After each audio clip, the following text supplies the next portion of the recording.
Okay,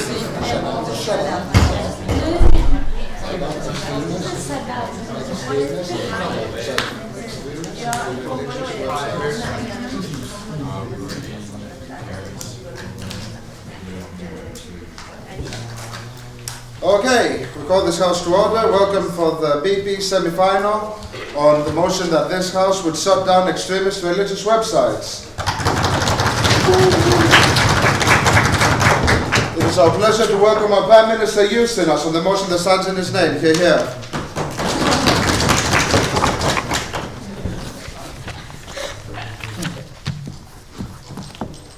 No irony here.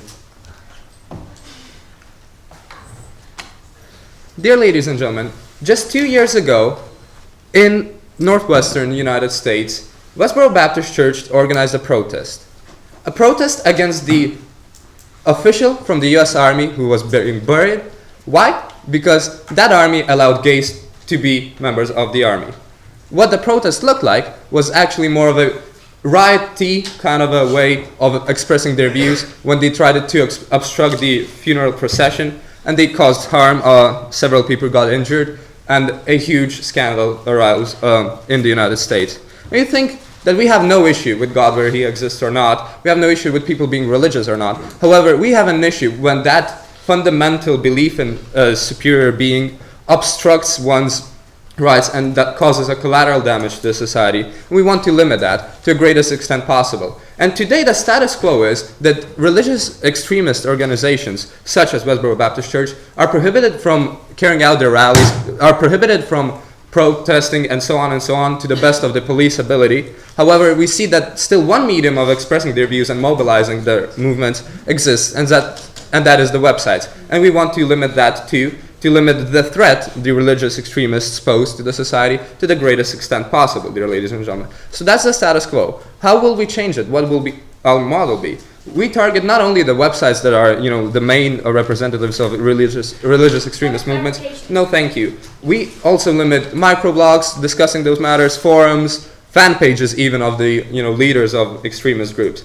So that's that. That's how we will tackle the issue head on. The government will simply shut down the websites based on their IP addresses. And dear ladies and gentlemen, why we believe this policy is right? Well, first of all, because we have a right to limit agendas of organizations if they harm other people. Secondly, we think that precisely the internet is the biggest threat to the society right now, and we should take this specific course of action when it comes down to religious extremist groups. And thirdly, the argument which will be presented by my colleague Zainab is that the society would actually benefit from this policy being taken upon. So dear ladies and gentlemen, moving to the first issue, why we justify our act, why we think it's a legitimate policy to take. Well, there are two levels of analysis right here. Firstly, commonly religious extremist groups just simply advocate their cause by simply saying it is our fundamental beliefs, it's our religious views, it's what we think, what we believe in. And dear ladies and gentlemen, we think that's nice. However, we still limit views that harm people. That's a basic harm principle. I can have views that suit me the best I can, the best they can. However, they cannot also be hurtful to other people. They cannot pose a threat to other people, and that's the main reason we have the judicial system, so that our freedoms do not cause harm, infringe harm upon freedoms of other people. So we have no issue with limiting views of religious groups. So that just as we have no pagan rituals now sacrificing humans, even though that would be a certain view of certain god, maybe getting his sacrifice that he's due to get. But dear ladies and gentlemen, there's further question in mind. But before that, Amanda. If we have no problem limiting the sharing of these views, why do we allow the Ku Klux Klan to exist in the United States? We don't. However, it still exists because it's so hard to disband. I'll talk about that in my second argument about the internet and how we should limit it. Now, dear ladies and gentlemen, what we say furthermore, expanding on the views, is that it is not only just fundamental beliefs that are represented there. Those religious organizations differ so much from mainstream religious organizations because they don't merely believe in certain things and carry out inward rituals. They have an active agenda that is orientated to pursuing and fulfilling a certain goal in a society. For example, getting rid of those gays or getting rid of those faggots, to use their vocabulary. And any other goal that is actively aimed at one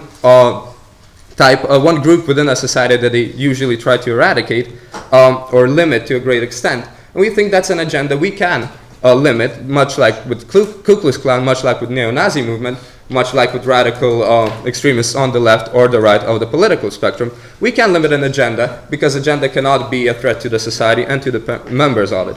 So dear ladies and gentlemen, there's that perfect philosophical justification for why we would do this policy. Why would we pursue this policy? But however, why we want this policy to look like it is, why we want it to be like we propose it to be, why we aim at the websites, and that's our second point. We think that websites are the cornerstone of the existence of these organizations. As we've said in the status quo, they're already prohibited and prevented from carrying out their acts in the society. Westboro Baptists got lucky that one time, however, they were shut down. Every single subsequent protest was shut down effectively by the US police force. But we say that websites and internet, which is now unregulated, provides a tool for mobilization of the religious extremist groups, provides a tool for communication and spreading dangerous ideas, and it's that one medium which they operate in and operate with that allows them to be as efficient as possible and to pose as big of a threat to the society as possible. And I think that it is actually the one that, by pursuing this policy, we would not overstep and would not take upon a huge burden upon ourselves, but we would effectively disband these organizations. Why? Because disbanding them in real life, just getting rid of all real life gatherings, is virtually impossible, and we're realistic here as a said government. We don't think that merely cracking down school meetings would help get rid of religious extremists. They would move underground or disband for several months and then get back. However, if we continuously ban websites as their crucial tool for communication and mobilization, we get rid of their ability to get in touch and to spread that movement, spread those ideas, and to strengthen the union between themselves within the organization. And we think that is the most effective way to do it. And we think that furthermore, websites pose another huge crucial damage. It's the collateral damage, because websites, unlike just regular meetings in a city council or whatever they're allowed to meet, are accessible to virtually everybody. So the spread of their ideas, spread of their dangerous ideas, is the biggest on the web. So there's another really big motivation to limit the website specifically, and we think that this policy is actually the most appropriate, both due to its efficiency and to its moral justification. So dear ladies and gentlemen, what I've shown you already is that we limit the rights of religious extremist groups that already pose harm to the society, but we need to take a step forward because collateral damage of them still exists and they still have a great force in their society. And we have proven you why we can do this on a philosophical basis, and for these reasons, please vote government.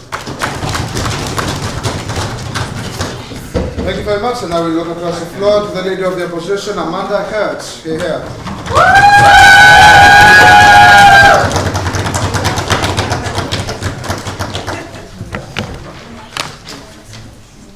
All right, ready?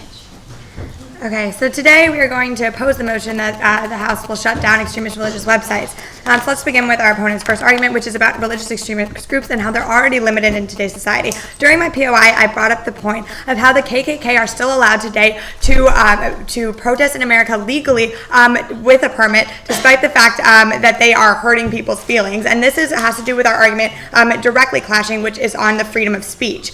The freedom to say and to think what you want is a cornerstone of government checks and democracy. And it doesn't matter if you're creating a website about religion or a website about cats. Like, we need this type of freedom to be able to say what you want and what you think. And it is so important, especially in democratic societies, that we have this right to do said things. For instance, our opponent's example of the Westboro Baptist Church should actually be seen on the opposition side as well. In the U.S., the Westboro Baptist Church does constantly make threats to different religions and racial groups, yet we allow them to speak because not doing so would begin a slippery slope.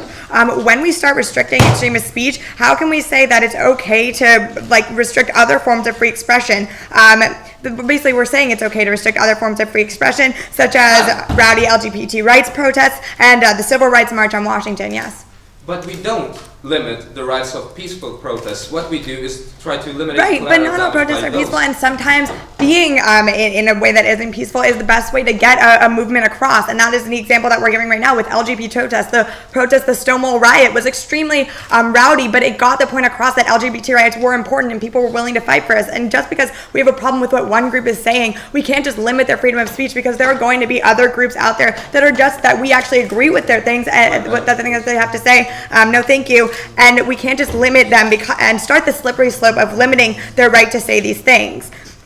On to our second point about freedom of speech. With the freedom of speech comes the freedom of information. We shouldn't be forcing society to live in ignorance. People have a right to know that religious extremist groups exist, and they have a right to hear about those groups from their own websites. 1 second. So basically, by banning these websites, we're getting rid of the internet, which is one of the biggest forums for information, one of the biggest sources around the world. And we're saying that these people don't have a right to know that these groups exist, that they don't have the right to hear from the groups themselves, that there are extremist religious groups out there, and we're saying that information shouldn't be made available worldwide. Yes. Why is the internet so different from these other tangible barriers that you already built? Okay, so I understand what you're saying, that we do place certain limits. We try to reduce the amount of violence in protests. We do have police people that are guarding protests, but they also are not saying you have to leave this area. They're not doing that. They're just making sure that we reduce the amount of harm from a certain protest. But in the end, I'm going to prove that these protests are actually only going to be less regulated, and this goes on to your second argument. So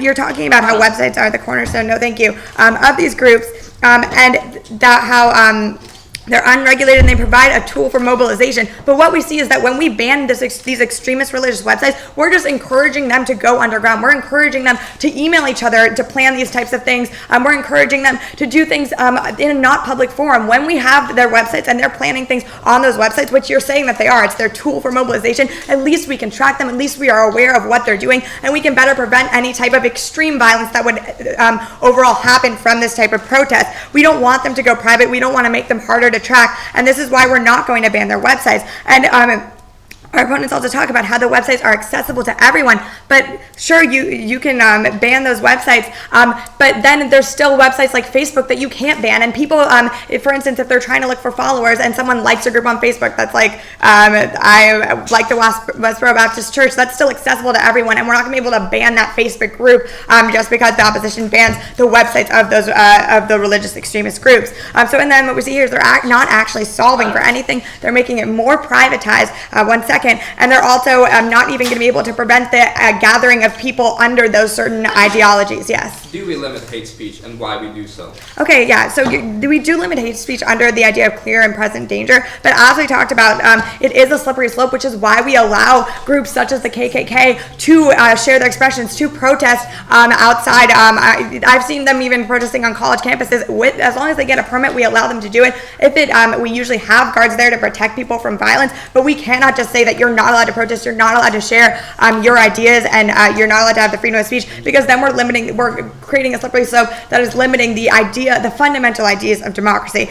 So now I'm going to go on to our third argument, which is the fact that, which our opponents didn't even touch upon, is that we're actually limiting, by banning these websites, we're limiting the freedom of speech of Islamist fundamentalist groups. And what we see there is that when we are banning these websites that of Islamist fundamentalist groups, we're only increasing the idea to these groups that there's a threat of the West. We're increasing the idea that the West is trying to push our ideologies on these groups because we feel that they're not that their ideas are not what we agree with and are not be able to should not be able to be shared. And by increasing this idea, by just affirming the fact that Islamist fundamentalist groups think that we are out to get them, that we are constantly attacking them, attacking their freedom of speech, attacking their ability to share their ideas on their religion.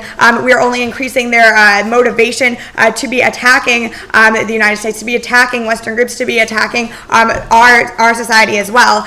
So by implementing this type of ban, we are only increasing the chance of a threat and the chance that they feel more justified in the fact that they believe the West is attacking their ideals.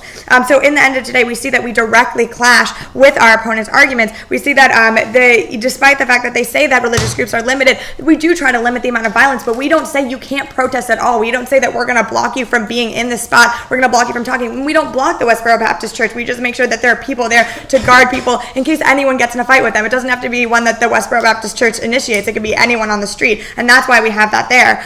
We make sure that these people are allowed to speak because it is so important to check in government. It is so important to have people's ideas out there and the ability to say it, because if we say that you can't speak on what you believe, then we're saying that LGBT rights groups can't speak on what they believe. We're saying that the civil rights movement should never have happened, that they shouldn't have been able to march on Washington because there might have been a threat of violence. But the point is that we have people there to create safety, and that is because we want them to still be able to protest. We want them to still be able to share their ideas while limiting the amount of violence. And then secondly, we directly clash with the fact that the websites are the cornerstone of these groups, because we want these websites to be public. We want them to be the cornerstones because we don't want them to go private. We don't want them to be planning this without our knowledge. And we also see that they aren't solving for the problem because they can just find followers on Facebook groups anyway, which we can't ban. So for all these reasons, we urge opposite. Thank you very much. Back to opening government now, and Deputy Prime Minister Zainab.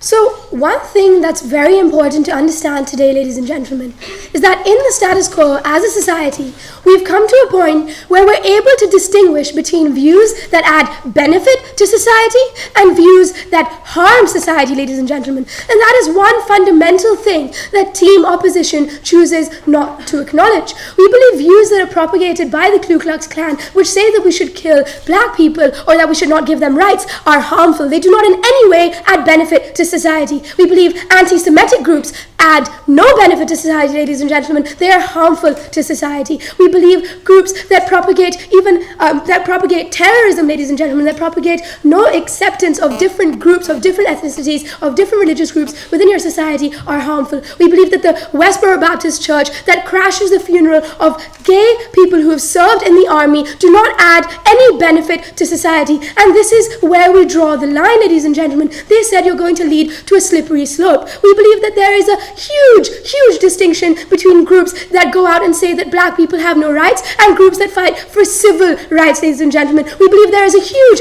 distinction between groups that say gay people have no rights and groups that say that they do. And we believe as a society we've come to a point where we accept people for who they are, not, ladies and gentlemen, not the color of their skin, not the melanin in their skin, not whether they have a particular sexual orientation. We accept them for the people that they are, and we allow them to live in peace. We allow everyone to live in peace together, ladies and gentlemen, and that's what societal cohesion is all about. And if, ladies and gentlemen, they think that views that propagate harming black people or harming gay people are the same as views that propagate giving everyone equal rights, we believe that they are sorely mistaken.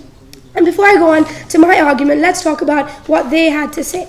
They talked about the right of groups in the status quo to propagate their views. They said that even in the status quo, we allow the Ku Klux Klan and we allow the Westboro Baptist Church to express their views and to protest. Well, we contend with this fact. Number one, we say that the Ku Klux Klan was an isolated incident, and we do not support the fact that they're allowed to protest in the status quo. If we said, number two, that we would not disband them because we believe that that would be more harmful, because these groups would then, they would have different offshoots of these groups. They would go underground, and it would make us more hard to regulate the activities of these groups if we were to actively disband them. No, thank you, sir. But we also say that we do not support these groups protesting out in the open. We do not support these groups going and rallying or rioting as well. We also stand by that stance. If we are disbanding their websites, we also say that they should be able to go out in public, ladies and gentlemen, and crash gay people's funerals. They should be able to go out and hold all signs that say we should not give black people rights. We stand by that and we oppose the ability of these people to go out and do that. And why? This was our fundamental argument that was not tackled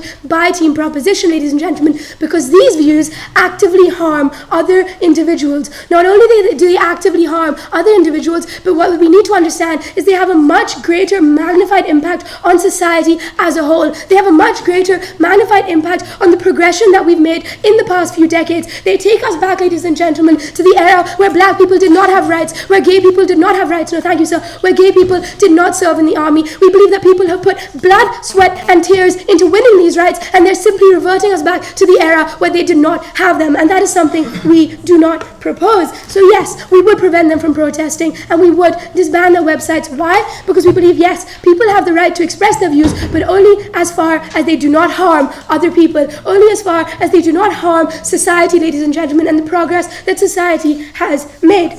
Their second argument was about the right to know that these groups exist. We say the same thing, ladies and gentlemen, that people in society, your general public, already know that you have, no thank you ma'am, already know that anti-Semitic groups exist. You already know that anti-Islamic groups exist. You already know, ladies and gentlemen, that you have anti-LGBT groups. We already know that these exist in society. Why do we need to see the hate they spread? Why do people who are homosexual, no thank you ma'am, need to see, ladies and gentlemen, that people are so malicious and so against them? We don't believe that they need to see the information word for word written down in the website. We believe that we already know that these groups exist, and secondly, the rights of these people who are being harmed trump the right to information, and we don't even believe that this information adds positive value or adds benefit to society. We believe that, yes, actually I'll take you. Don't you believe that actually limiting and not having and showing this intense violence tells people that the problem doesn't exist, that the problem isn't as big as it is? No, we don't believe that it tells people that the problem isn't as big. We don't believe that it tells people that the problem isn't as big as it is, because what we're doing is we're disbanding groups that already exist in the status quo, and what we're doing is we're trying to reduce the problem, something that you're not doing. We believe that by our policy, you are actually going to go ahead and reduce the problem that exists in the status quo, and that was our second argument about how we're limiting the mobilization of these groups and the ability of these groups to spread their views and harm other people. We brought an entire argument about how the internet is far worse than the forums, the physical protest that you have that was also not touched by Team Proposition. How the internet has the ability to, how the internet is accessible to too many people, ladies and gentlemen, how they can spread their views too far across the globe, something that was not tackled by them. Their third argument was about how Islamic fundamentalist groups will think that we're tackling them, but we're not just shutting down groups that promote Islamic ideas. We're shutting down groups such websites of the Ku Klux Klan. We're shutting down websites of Westboro Baptist Church. So we don't think that Islamic fundamentalist groups are going to think that they're being singled out or isolated when other groups in the status quo, their websites are also being disbanded.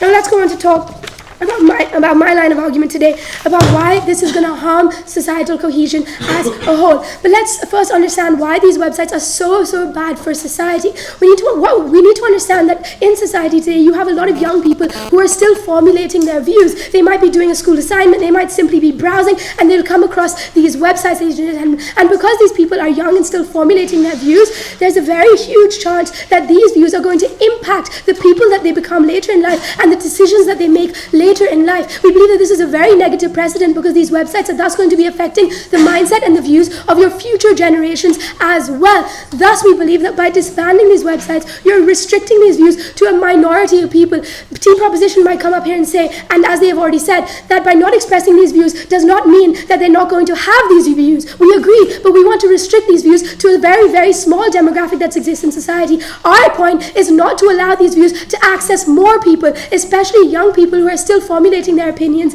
and their views. So what exactly we proved to you today? We proved to you that the right of people to express themselves extends only as far as they do not cause harm to other people, ladies and gentlemen. We proved that in this case, the right to information should not trump the rights of other people, and there's enough harm for the government to carry out this policy. So for all these reasons, vote Proposition.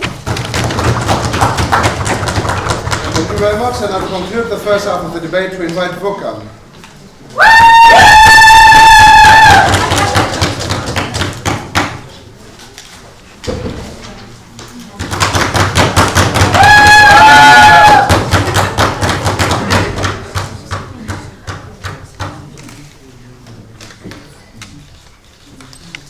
Hello everyone, we are really glad to pose this topic. First, I would like to refute a bit on a few points raised by the first government, and also to emphasize a few points, few our arguments that were not refuted whatsoever by the first government. Then I would like to come again with our arguments concerning the freedom of speech, the not effectiveness of this measure, and affirming certain threats that are these groups posing to the modern society. Firstly, we really believe and we really agree of the utopistic view of your society. We really believe that we all have the same rights, that the gay people should be able to say what they want, that black people have this. We really believe in that thing, but that's simply not the way the thing works. That's simply not the way all people think. And we believe that it is also the right of people to think what they want, even if that is harmful for the society. As you already claimed, the society bans specific action and specific actions are prohibited towards this action, but still they have the right to believe what they want. And basically, the problem is that you cannot, freedom of speech limit only on those freedoms who are beneficial for the society and those freedoms who are not harmful for the society, because we have the right to believe what they want, and because that would be against the basic principles of the democracy. Therefore, you do not have this legitimacy to do this, because the pillars on which our societies are based, the democratic pillars of our society on which we are based, are that we have the right to express ourselves and that we have the right to be informed. Therefore, this is really detrimental for the democratic system that we live in, for the basis of our society. Secondly, what we also said that this would lead to the ignorant bliss of the entire mankind that we live. We have the right to know what's happening in the world. We have the right to detect those groups. It's not enough to say whether we know of bare existence of the race and everything else. We have the right to specifically know what are the actions and what are the opinions of these people. We don't believe that living in an ignorant bliss and trying to protect society from from information that these groups exist would be beneficial for the same society. No.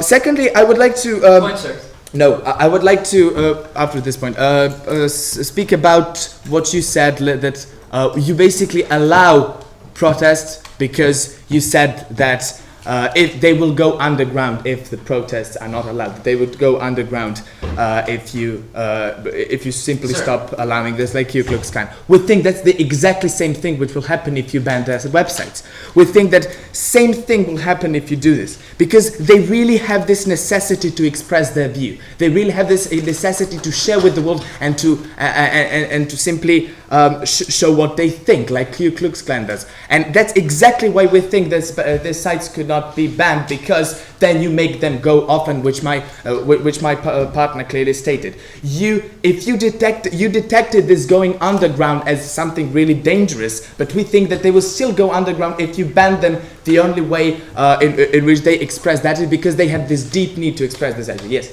Sir, I may believe that Odin is the right god, but I cannot be Simonus for it. How can views be protected and expression limited? Please comment.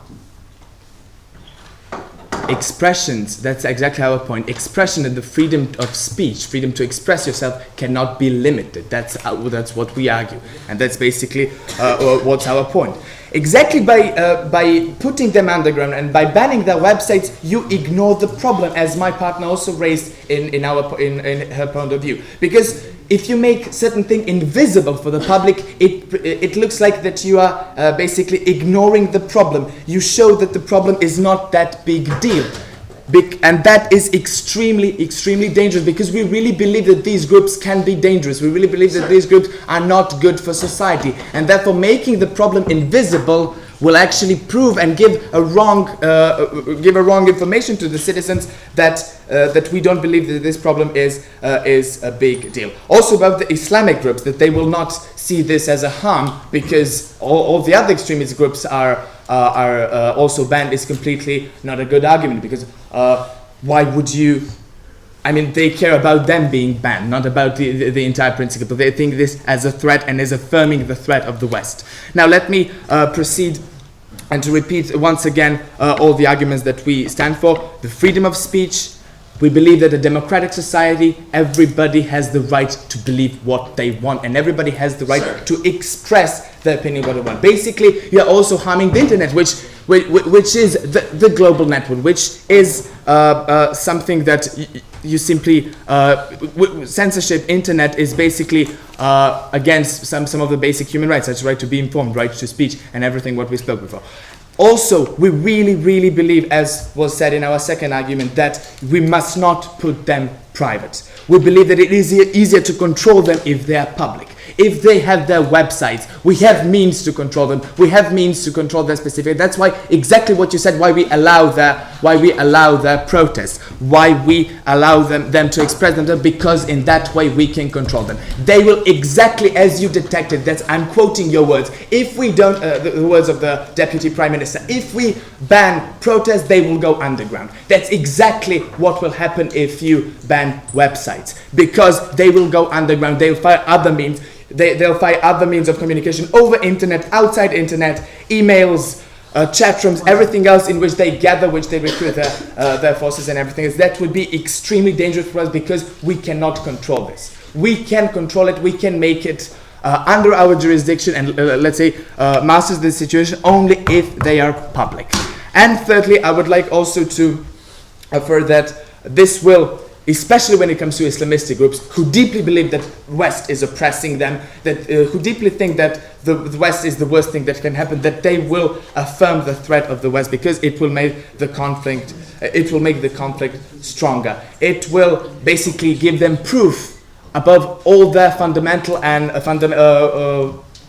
extremist views that they've been oppressed, that they've been, I don't know, under terrific torture under the West. If you ban those groups, they will find other means of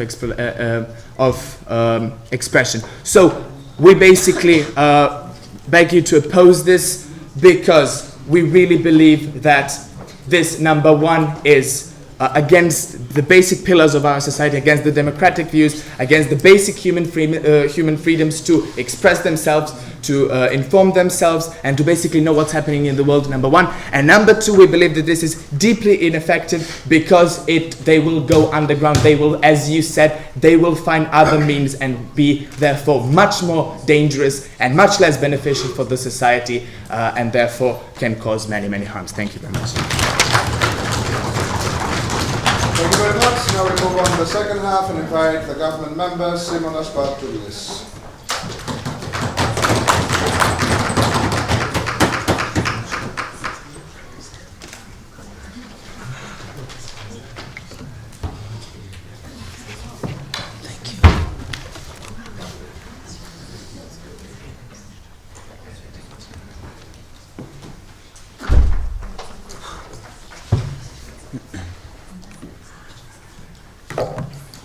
All right, so as closing government, what we specifically want to do in this debate is to distinguish extremism. We want to distinguish extremism in a political sense, in a social sense, and, ladies and gentlemen, in a religious sense. Because, ladies and gentlemen, religious extremists are completely different than any other sort of extremists that side opposition has been talking about. Religious extremists, first of all, religious extremism is based on oppressing some sort of society, undermining their rights, and undermining their legitimacy to exist in general.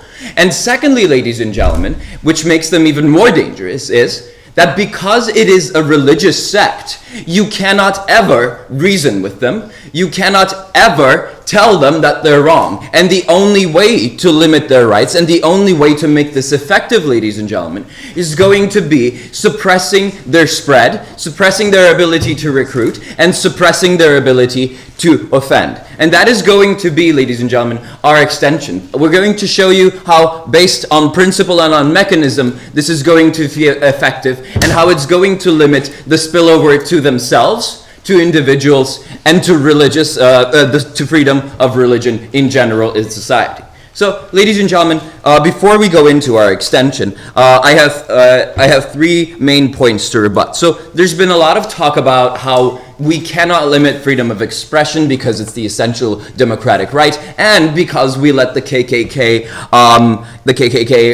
exist, and therefore, logical extension, we should ban LGBT protests. So, ladies and gentlemen, we don't see that logic extending to LGBT protests. First of all, we see that it's silly that the United States is not banning KKK, and we would be for that, ladies and gentlemen. But we already see that protests, for example, from a religious extremist group such as Al-Qaeda or other terrorist groups are already banned. Their websites are banned, ladies and gentlemen, and it's a stance that we're going to take. We're not going to allow them to have a portal to disseminate their hate for the whole society in the United States, and therefore we see it very legitimate that we don't allow that spread to go on in the States, ladies and gentlemen. So, also, ladies and gentlemen, on the fact that, and this was one of their main contentions, that it's going to fuel anger from these extremist groups and it's going to make them go underground. Well, ladies and gentlemen, first of all, that usually happens when you ban something altogether.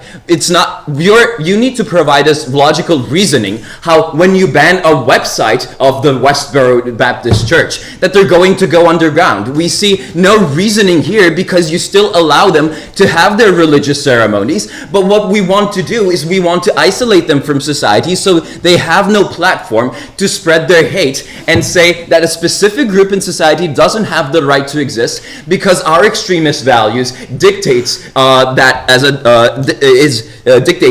a norm. So that is exactly what we're doing. You need to show to us how banning websites is essentially going to make them go underground. We don't necessarily see that's going to happen. But even if we assume that were to happen, ladies and gentlemen, we see it's still going to be better. First of all, we need to take the stance that we're not allowing people to express their hateful views. We need to take the stance that we don't allow them to say that some part of society, I'll take you in a second, is more inferior than the rest, and that is why we should be banning those websites. Yes, Philip? Don't we under current laws not allow hate speech and some forms of expression? Yes, but first of all, sometimes hate speech is very ambiguous, especially once it's dubbed under a religion, because this is an extremist religion. And sometimes, ladies and gentlemen, the concept of hate speech doesn't extend to where it should be extending. You still can say that you're not a legitimate part of society, you're not legitimate as a person if you're gay, if you're an advocate for the Westboro Baptist Church. And we still see the Ku Klux Klan, as you have pointed out, existing even though they're a clear advocate of hate speech. So we want to eliminate these loopholes in the status quo. No, thank you. So now, ladies and gentlemen, on our extension. So essentially, I'm going to be talking to you about how it's going to be effective, of what message it's going to send to the minorities that are usually turning extremist, and then I'm going to show you how it's going to limit the spillover that websites essentially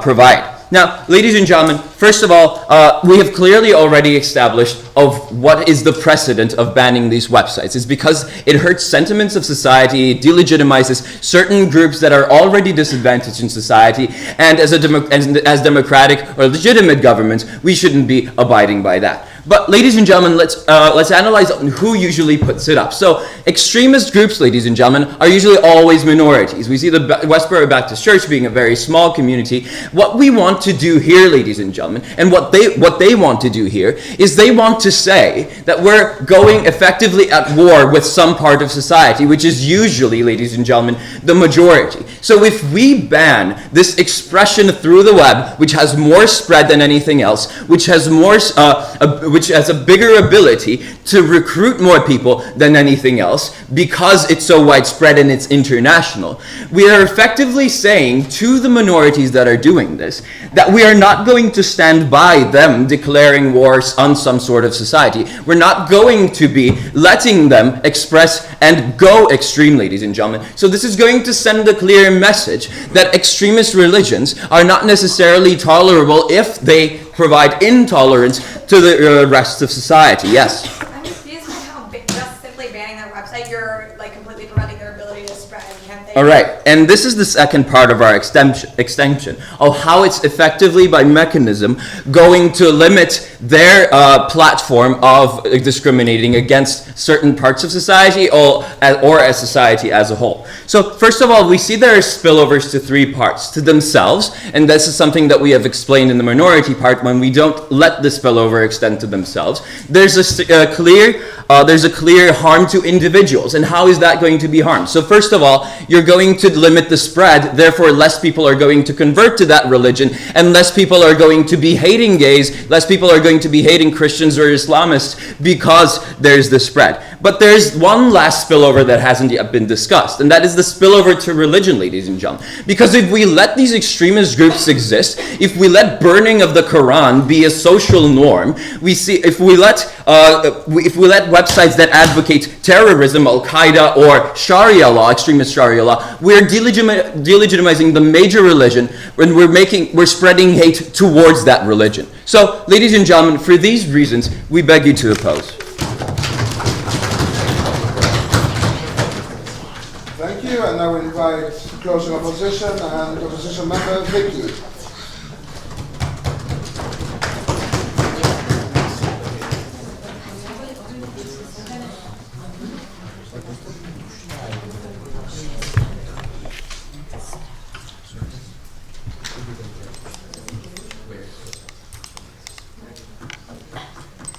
Ladies and gentlemen, we believe that in order to fight extremists, we need to bring it out to the public eye and we need to publicly condemn it. And in order to prove that, I will first of all bring to you 3 points of rebuttal, and then I'm going to talk about our own arguments. First of all, I'm going to talk to you about public condemnation and how that is the most efficient way of fighting extremism. And secondly, I'm going to talk to you about this plan actually pushes extremists further into the extreme. But before that, a bit of rebuttal. The first thing that was said on the side of the proposition is that we need to take a stance. We need to show to the world that we could condemn it, and that is the reason enough to do this plan. We think that we already do take that stance. We already very publicly condemn these things. But the thing is that we need, upon making these sorts of decisions, we need to consider how efficient those decisions are actually going to be, and how efficient this sort of a plan is actually going to be in fighting this extremism. Because if we take a stance, and that stance is not actually efficient in fighting, no thank you, then there's no point in doing it in the first place. And we think that this stance is not actually efficient in fighting extremism, and therefore it is not worth doing. But how it is not efficient, no thank you, I will talk to you later. Because actually you're not really limiting the amount of activity these groups can have. You're just limiting one medium of their activity. And then there was secondly said on the side of the proposition that if we ban that, if we ban it, then we are sending a message to those minorities that we don't support them. Because before that, the minorities totally thought that we are on their side and we're totally supporting them, and now they suddenly realize that we hate them. They knew that all the time. They knew it from the beginning that nobody supports them. No thank you, but they're still doing it anyway. No thank you, this message has already reached the extremist groups like 1,000 years ago.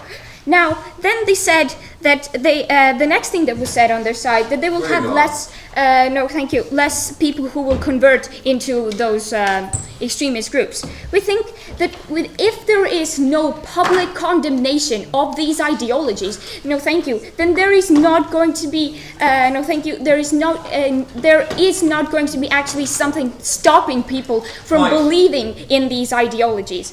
And therefore, we think that it is better to fight them if we actually bring them to the public eye, yes. How long will the public condemn the Ku Klux Klan before the government takes action? Well, because you already said yourself that the government does take action, but it's just not that it's just kind of hard to push them down. But we do take action. So we think that this is a great example where the public condemn the Ku Klux Klan, and because of that, they are much weaker now. And now moving on to our own arguments. First of all, the public condemnation. We on the side of the proposition believe that we need these ideas in the society in order to publicly condemn them.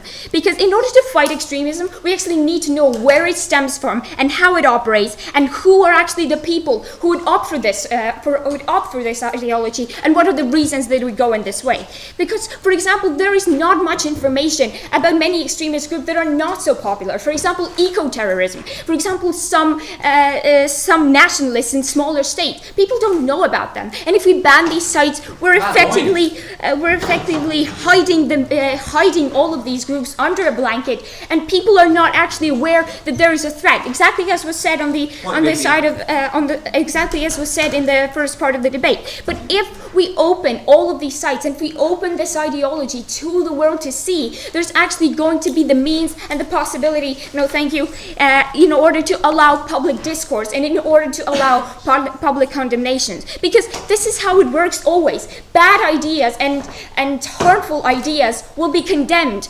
and those harmful ideas will be contested, and those harmful ideas will be brought to the public, and they will be bashed by everyone, because everybody believes that extremism is bad. And if this everybody is going to aggressively push this extremism down, then the entire world is actually going to see that this ideology is not legitimate, and this ideology is not worth spreading. And therefore, this is actually the best way in fighting extremism, in bringing it to the public eye and then publicly condemning it, because we believe that this is actually going to deter more people from opting for this ideology. And this is going to deter more people from actually, from actually falling into the trap of going into these extremist groups in the first place. Because if they see that the public reaction to this is that bad, and if they see that everybody hates the Ku Klux Klan, then they are not likely to go into this ideology in the first place, because they have already been deterred. The society has already told them, that these ideas are bad. And if we ban these sites, then all of this information and all of the discussion about these ideologies will never reach the majority of the public, and therefore it will never be actually discussed. And now moving on to our second point, how this is actually pushing it further into the extreme. We think that generally extremist groups turn more aggressive the more we limit them, because they're still motivated to be extremists, and they're still motivated to do the stuff that they do, but now there's this one medium that they had that they could do it peacefully is been taken away from them.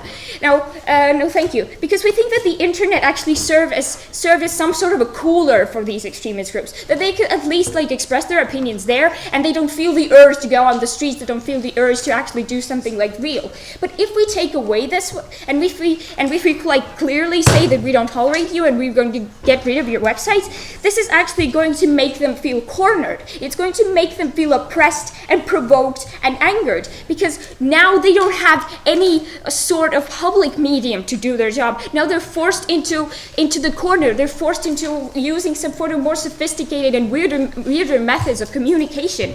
And we think this is actually going to make these groups worse. And this is because it is going to incentivize them to act in the real world, because they can no longer act on the internet. And this means that we're provoking these people, provoking these extremists to become more extreme, and pushing them into the corner where they are forced to fight back, and they want to show that even though we're trying to limit that they are still strong. And because of that, because first of all, we believe that the more discussion and the more public condemnation these groups have, the more we're going to disincentivize people from going there in the first place. And secondly, because we don't want to push these extremist groups further into the extreme, we think we should allow the sites to exist. Thank you.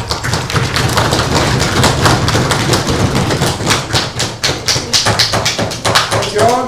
Now moving on to the web speeches on the government with Asim.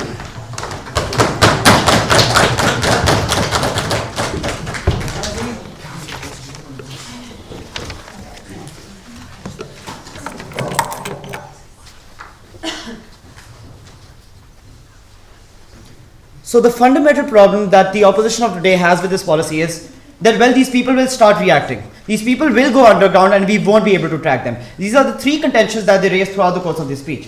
Now, the only problem they had was about reaction. Let's understand this, ladies and gentlemen. By the logic of team opposition, we should not have gone on to kill Osama bin Laden, ladies and gentlemen, because that might have instigated a reaction from Al-Qaeda. By their logic, ladies and gentlemen, we should not have taken an action when we went on to have the war on terror, ladies and gentlemen, because that might have instigated a reaction from people who support these minorities. But did we do that? Yes, we did. Because we fundamentally understand, ladies and gentlemen, that there is a need to at times take a step against these individuals who are harming the freedoms of other individuals, ladies and gentlemen. We also did not allow the neo-Nazi party, ladies and gentlemen, to become a political party. Why? Because you understand, ladies and gentlemen, that there is a responsibility that is on you to limit these people. And we don't think, ladies and gentlemen, that will instigate a reaction. What we feel, ladies and gentlemen, in fact, is that is principally sound for you to do. Because if, ladies and gentlemen, these people who are actively undermining the freedoms of minorities within your state, who are actively saying, ladies and gentlemen, that it is legitimate for you to kill a minority, ladies and gentlemen, just because they do not believe in the word of God,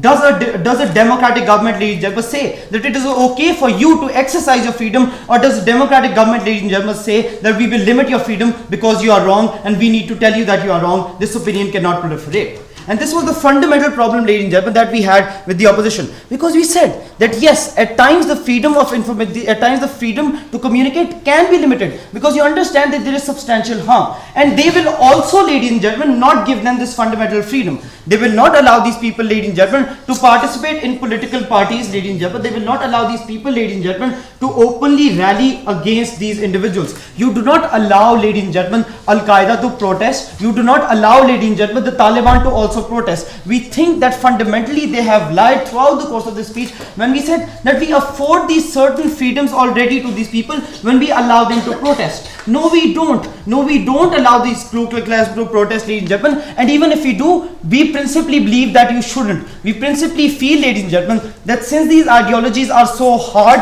since these ideologies, ladies and gentlemen, cannot be driven out that easily, we feel there is a need to take a hard stance. And every reason, ladies and gentlemen, there is every reason to take this hard stance, because you understand that these people are causing injustice and the government needs to be strong about this. Because a weak government, ladies and gentlemen, that says that we can't do anything about this, that we must allow these terrorists, these extremists, certain freedoms, we feel that they are being hypocritical by allowing them this freedom. Then, ladies and gentlemen, they said that, well, you will, if you do this, these terrorists will go, these extremist parties will go underground, and that will also be harmful. We think that no, that won't happen in the first place, because we think that if they go underground, it is in fact beneficial for us, because now they don't have a medium to appeal to other individuals, ladies and gentlemen. If they go underground, what exactly does that mean? Does they communicate with each other through emails? Does that mean that they communicate with each and every person in this room through their website? Yes, it does, ladies and gentlemen. It means that they don't communicate with each and every individual. And this, in fact, strengthens our point. This is something, ladies and gentlemen, that goes in our favor. Because we said from the get-go that there is a problem of recruitment which they have failed to tackle. What we said was, ladies and gentlemen, that fundamentally, if these people are allowed to appeal to individuals, ladies and gentlemen, turn into terrorists. So you understand that there is a problem that these groups pose to society when they actively say that it is your need for you, it is your religious responsibility, ladies and gentlemen, to actively instigate a war against these individuals. And if you allow these people to, ladies and gentlemen, to portray themselves as people who are correct, you will see how more people will be influenced by this ideology. And we do, ladies and gentlemen, understand that you need to limit this influence from existing. Why? Because you fundamentally understand, ladies and gentlemen, that these individuals are not given the right to have a political to have a sermon even on the television, ladies and gentlemen. The Taliban, ladies and gentlemen, is not allowed to give a sermon on the television, as well as Al-Qaeda, ladies and gentlemen, as well as the neo-Nazi party. So if you limit these people, ladies and gentlemen, in the real world, what is so wrong with limiting these people, ladies and gentlemen, on the internet is a fundamental question that they have not yet answered. And here is where we said that the fact that it is on the internet makes it even more necessary for you to regulate, because the internet does not only appeal to the audience of a particular country, but it is something that is global. And if you understand, ladies and gentlemen, that terrorism is now becoming a global threat, when you understand, ladies and gentlemen, that there are people who might be recruited from other states who do not necessarily are within your territory, ladies and gentlemen, you understand that terrorism has become a global problem. And if you allow these extremist ideologies, ladies and gentlemen, to spread to other nations, to these extremist parties, to allow these to have recruitment through other nations, we think that you are making these extremist groups even more stronger. And this is something, ladies and gentlemen, that the government needs to take a stand against. And then, ladies and gentlemen, they said that, well, in our model, we are harming these people because we are taking away fundamental freedom. Understand this, that in their model, ladies and gentlemen, minorities will in fact be fearful when they start another extremist website. So you understand that there might be a popular Islamist group, ladies and gentlemen, that is able to start a extremist religious website within the status quo. But can a Christian minority, ladies and gentlemen, in an extremist state also do the same? It does not, and this was part of our extension. When we said, ladies and gentlemen, that you are effectively limiting the rights of these minorities as well. Because you understand, ladies and gentlemen, that within the status quo, if a majority is able to form a particular political extremist group, it does that because it is in power, because it has more backing. If a Christian minority, ladies and gentlemen, does the same, it is actively saying that we are now in war against, we are now at war against this large majority, ladies and gentlemen. Thus we see how this fundamentally harms minorities, ladies and gentlemen, and how their policy only and only benefits the majority. And having understood that, ladies and gentlemen, let's look at another point that we brought to you about. We told you how if you allow these political parties to exist, if you allow these extremist religious parties to exist, ladies and gentlemen, they become a representation of mainstream religion. So, for example, ladies and gentlemen, Islam will be known for what the Taliban represents, for what the Al-Qaeda represents. And we told you that this is fundamentally harmful to religion, because now this in fact breeds more Islamophobia. When you understand, ladies and gentlemen, that this is a problem that exists, that religion currently, ladies and gentlemen, even religious groups are being targeted because these extremist websites represent the entire Islamic community. There is a need, ladies and gentlemen, to ban these religious websites because they become a representation of the entire community. And we think this is in fact also harming these people. And then they said, ladies and gentlemen, that this will also go against this entire idea, and how this will be seen as a policy by the West to suppress the people. No, we think that countries like Pakistan, ladies and gentlemen, also take certain measures against these extremist religious websites. We don't think that the West is the only entity that will do this. And if the West is the only entity, ladies and gentlemen, when the West decides to go on the war on terror, ladies and gentlemen, we don't think that there is not enough need for them to also implement this policy. Thank you. Thank you. And to conclude this debate, we invite Philip.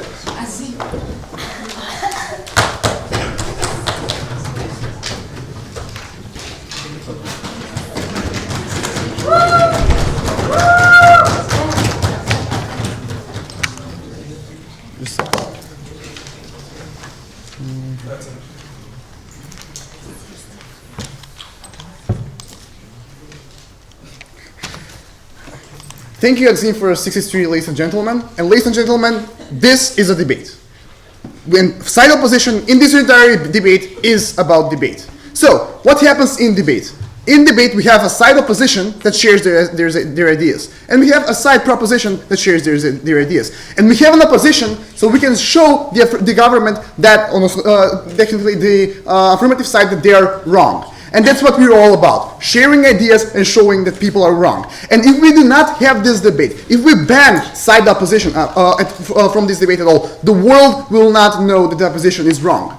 And that's what the entire case of opposition is about. Showing the people, condemning the radical ideas that they are wrong. So what said government in their case made is actually suppress those people. Show the world that those people do not exist. And what happens here, there's a question mark in everyone's head. Are those ideas right? Are those ideas wrong? And what we are doing in today's world is condemning those people. We are showing the world that those ideas are wrong. We show them they exist, we show them they are wrong. What was mentioned by Azim was actually that the neo-Nazism was not allowed. The third biggest party in Greece is neo-Nazis. The third biggest party in Austria is neo-Nazis. And the world knows that those neo-Nazis parties are bad. Just because a number of people support them in those countries does not mean that those parties are good. They're condemned by the entire world, and people everywhere in the world are reluctant to support them later on.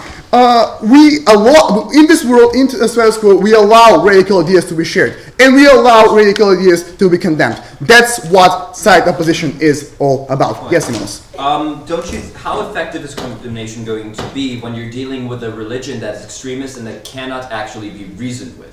Well, neo-Nazism can also not be reasoned with in the status quo, but we still allow neo-Nazism to be promoted in those countries. And people everywhere condemn it, and people have bad opinions about neo-Nazism, even though they can be reasoned with in the status quo. Later on, the argument, how about that Islamist groups are not a representation of the entire community. No website in any country is a representation of the entire community. Not every American is pro-gay rights. Not every American is pro the war in Iraq or against the war in Iraq. So just because those opinions are not the representation of the entire community does not mean we should ban them. They're opinions after all.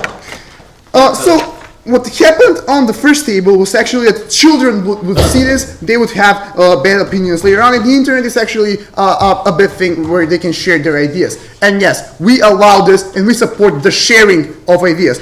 So just because a child sees a Westboro Baptist Church website does not mean he will become a radical Christian. So just because he sees that people out there do not like gays does not mean that, that he will not like gays later on. And about the gays in the military thing, it's a huge debate, and we like the debate. The gays in the military is a discussion that might go either way, and the Westboro Baptist Church does not support them.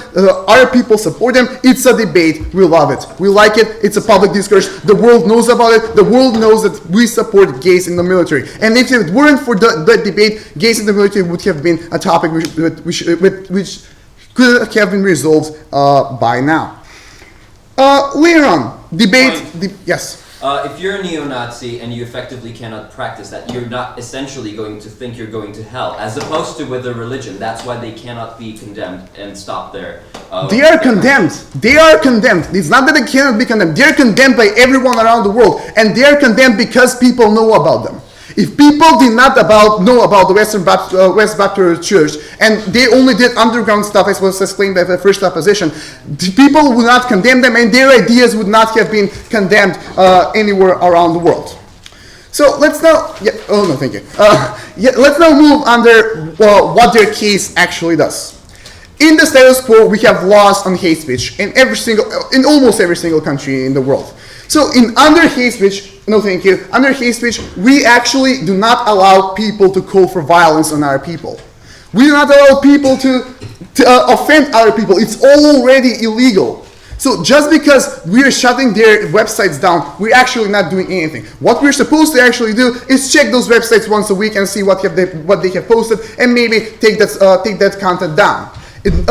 Not every idea Western Baptist Church shares is a radical idea and goes against every single human right. If it were so, under current laws, it should have been already taken down.